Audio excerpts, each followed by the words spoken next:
की बातचीत करेंगे। मैक्स हेल्थ केयर ने जून तिमाही में अच्छे नतीजे पेश किए हैं। कंपनी के मुनाफे में करीब 18% के आसपास की बढ़त आई है। इसके साथ ही मार्जिन भी 24.5% से बढ़कर हम देख रहे हैं कि 25% के आसपास रही है। नतीजे और आगे के आउटलुक पर बातचीत करने के लिए हमारे साथ मौजूद हैं कंपनी के सीएमडी अभय सोई। अभय जी, बहुत शुक्रिया आपका समय देने के लिए। टीना स्वदेश पर बहुत स्वागत है आपका। सबसे पहले आप ये समझेंगे सर कि जो पहली तिमाही में जो बेड ऑक्यूपेंसी थी वो 74% पर थी। अभी ये बताइए कि कोविड के लिए लोगों को अस्पताल में जाना थोड़ा सा कम हो गया है। हम देख रहे हैं कि केसेस भी कम हो गए, सीवियरिटी भी कम हो गई। तो अभी बेड ऑक्यूपेंसी लेकर क्या रुझान है? तो बेड ऑक्यूपेंसी हमारी प्री कोविड लेवल्स पे आ गई है, उससे थोड़ी ज्यादा वृद्धि हुई है और अगले एक दो क्वार्टर में देखेंगे मार्जिनली और इम्प्रूव होगा। लेकिन बेड ऑक्यूपेंसी से ज्यादा क्वालिटी ऑफ ऑक्यूपेंसी की ज्यादा सर्जिकल मिक्स हो, जो हम देख रहे हैं होता है वो हो रहा है, और बेटर पेयर मिक्स हो, इंस्टीट्यूशनल बिजनेस कम हो, ये भी हम देख रहे हैं और इस पे हमने गाइड भी किया है। तो bed occupancy and quality of bed occupancy दो चीज अलग चीजें हैं। सो अब ध्यान ज्यादा है क्वालिटी ऑफ बेड ऑक्यूपेंसी में। इससे आप देखेंगे कि बेड, हालांकि बेड ऑक्यूपेंसी थोड़ी बढ़ेगी, लेकिन इसका एवरेज रेवेन्यू पर ऑक्यूपाइड बेड पे ज्यादा इफेक्ट आएगा और वो ज्यादा बढ़ना चाहिए। ठीक है।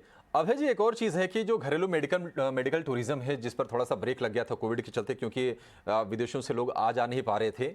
ये बताइए कि क्या वो भी अब प्री कोविड लेवल के आसपास या उसके पार पहुंच गया है? और क्या आने वाले 6 से 12 महीने में हम नॉन कोविड रेवेन्यू से हॉस्पिटैलिटी सेक्टर के बेहतर आंकड़े की उम्मीद कर सकते हैं? बिल्कुल। जो मेडिकल टूरिज्म है, अब आपने अभी देखा है कि प्रधानमंत्री जी ने भी बात करी है हील इन इंडिया की, और 15 अगस्त को मेरा ख्याल इसके मतलब अपनी स्पीच के माध्यम से कोई अनाउंसमेंट्स भी एक्सपेक्टेड हैं। सो गवर्नमेंट ऑफ इंडिया भी इस पे बहुत पुश कर रही है मेडिकल टूरिज्म में। हमारे नंबर्स भी आपने देखे हैं, अब वापस जा चुके हैं प्री कोविड लेवल्स पे। हालांकि सिर्फ मार्च के महीने में इंटरनेशनल ट्रैवल शुरू किया था, और हमारा तो मेजर सोर्स अफगानिस्तान भी रह चुका है और है अफगानिस्तान। लेकिन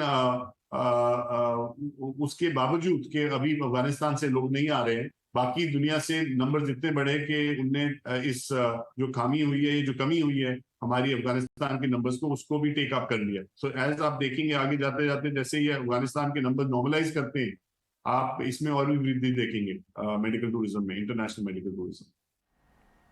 अभय जी, ये बताइए कि विस्तार को लेकर क्या योजनाएं हैं? किस तरह से आप ग्रोथ को लेकर आगे प्लान कर रहे हैं? और इनऑर्गेनिक ग्रोथ के लिए कोई अधिग्रहण की आप योजना बना रहे हैं क्या? में अपना पूरा platform he merger and acquisition के माध्यम से बनाया है। तो जाहिर है कि आगे जाके भी हम मर्जर एंड एक्विजिशन में हमारा ध्यान है। हम किसी भी टाइम पे एक या दो कंपनी पे डिविजन्स कर रहे होते हैं या देख रहे होते हैं, लेकिन जब तक ये कॉन्क्रीट ना हो जाए, और जब होएगा कॉन्क्रीट, हम स्टॉक एक्सचेंज के माध्यम से इस चीज को अनाउंस करेंगे। तो नियर टर्म में मर्जर एंड एक्विजिशन जरूर पे फोकस है, और करेंगे भी जैसे हम करते आए हैं प्रीवियसली।